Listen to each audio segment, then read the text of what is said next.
Yan, hello guys. Nakita itong outlet na to. Yan. Nakita nyo, naka-open siya. Oh. Ayan. Sa mga nanay, tatay, mami, daddy, lalo sa mga yaya, yung mga naiiwan sa bata. O, sa bahay na natin, sabihin na natin, wag po kayo mag-iiwan ng ganitong outlet na naka-open yung butas. Iwanan nyo, halimbawa, bata, 1 taon, 2 taon.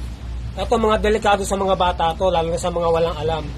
Kasi pag nasundot ng kutsara yan, yung mga ganito, masundot ng metal, kutsilyo, tinidor, iniwan yung ganyan yan. Pag nasundot yan, pwedeng makuryente yung bata. Yan.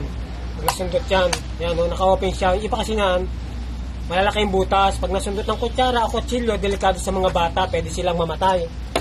Pag bibili kayo ng outlet, ganito.